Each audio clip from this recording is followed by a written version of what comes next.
A arte de educar as crianças de hoje. Padre Courtois. Capítulo 32. Adolescência. Chega uma idade em que a criança deixa de sê-lo e não é ainda um adulto. Idade em que se produz uma espécie de ruptura de equilíbrio em busca de um equilíbrio novo e da conquista da personalidade que pouco a pouco farão da criança, do menino, não somente um rapaz ou uma moça, mas um certo rapaz e uma certa moça. Disso resulta um período de crise que, em geral, começa por volta dos 13 anos e pode durar 2 ou 3 anos mais. É aí então que os pais, completamente esquecidos de que também passaram por tudo isso, mostram-se desorientados porque não reconhecem mais os filhos. A primeira coisa a fazer é não se afobar. Trata-se de uma crise normal que passará tão mais depressa e facilmente quanto se esforçarem os pais de bem compreender o que ocorre. O adolescente que deixa de ser uma criança começa por ter uma crise de emancipação. Não quer mais fazer parte do mundo dos pequenos. Não quer mais ser tratado como um deles. Não gosta de que o façam recitar as lições. Não quer que lhe digam à noite que vá dormir. Contraria-se com a menor observação, sobretudo se feita diante dos irmãos ou irmãs menores. Essa vontade de emancipação é a manifestação de um progresso natural em marcha evolutiva. Seria vão e perigoso tentar quebrá-la à força.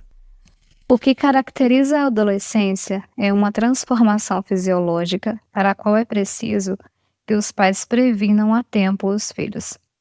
Mas, de qualquer maneira, dela resultará um cansaço físico, uma instabilidade de caráter, para os quais é preciso estar atento.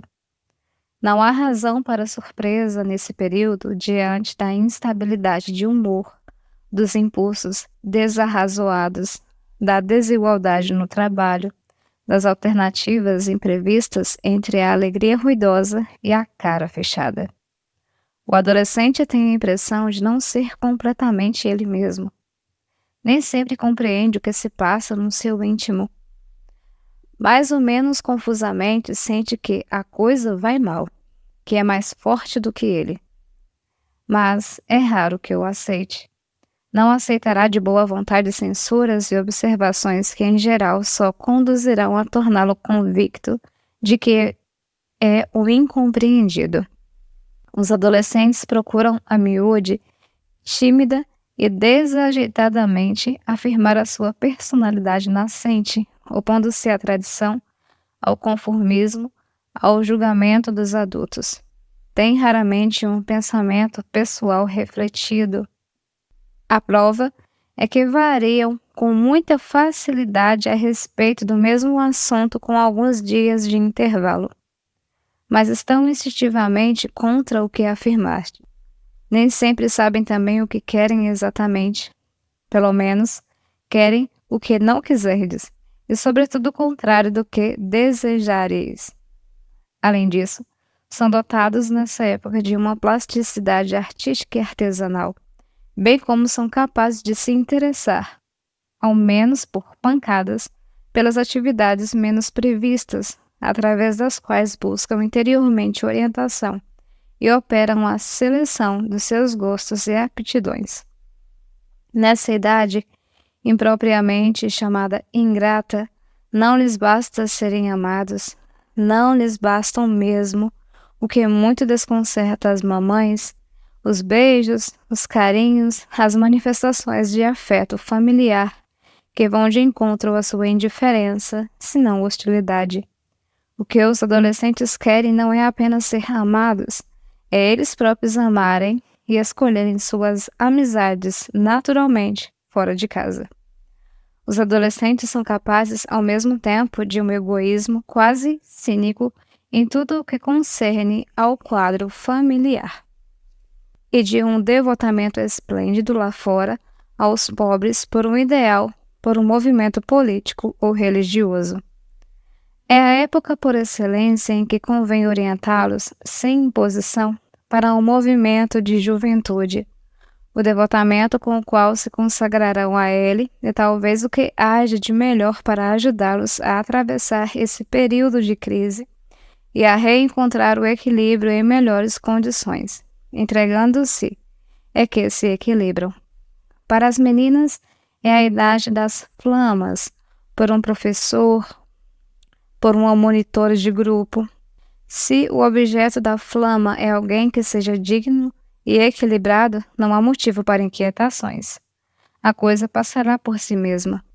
Se a evasão do quadro familiar não se efetuar no movimento de juventude, o adolescente corre o risco de se desviar para uma outra espécie de fuga que não deixa de apresentar perigo, a do som e da imaginação, e a idade por excelência do romantismo e do romanesco. Não vos espanteis de que, nessa época, vosso filho não goste de sair em vossa companhia. O importante, mas esse ponto é essencial, é que o meio das suas distrações e lazeres seja moralmente são. Aqui ainda intervém a escolha do movimento de juventude que melhor corresponder às suas necessidades e aspirações. Essas crianças grandes são capazes de se entusiasmar tanto pelas coisas altas e belas, como por insignificâncias. Não deveis zombar delas por isso. São suscetíveis porque são sensíveis.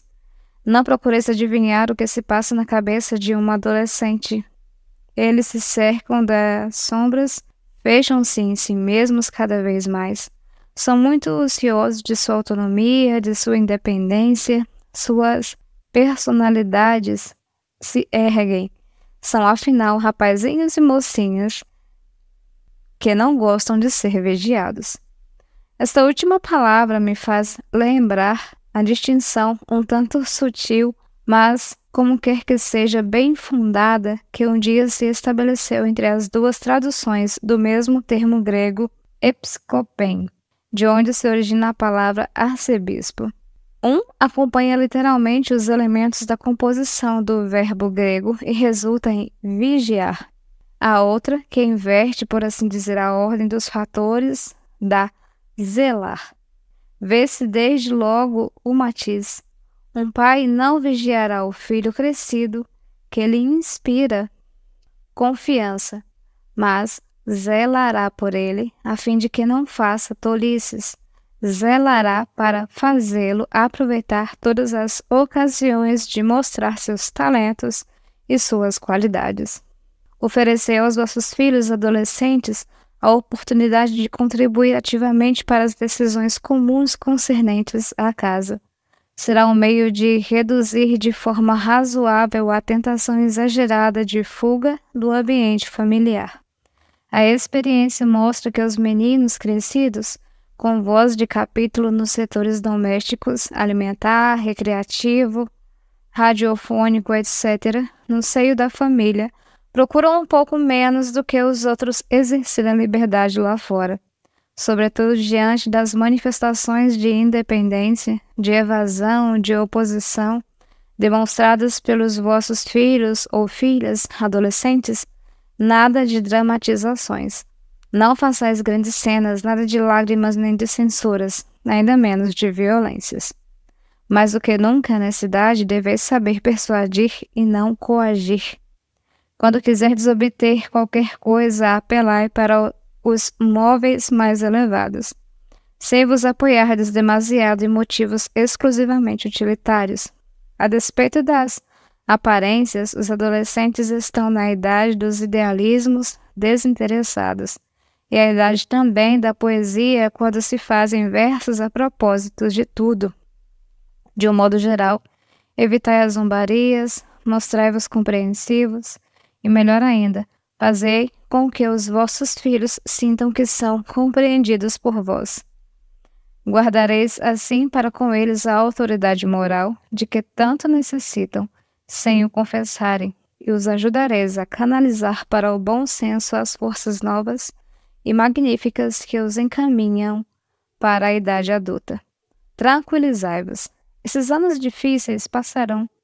Se vossos filhos tiverem o sentimento de que vós os amais por eles mesmos, que não somente não quereis impedi-los de crescer, como desejais estimulá-los a se tornarem personalidades, homens e mulheres dignos de tal nome, estais certos de que vos guardarão confiança e, uma vez passada a crise, experimentarão a vosso respeito um afeto redobrado.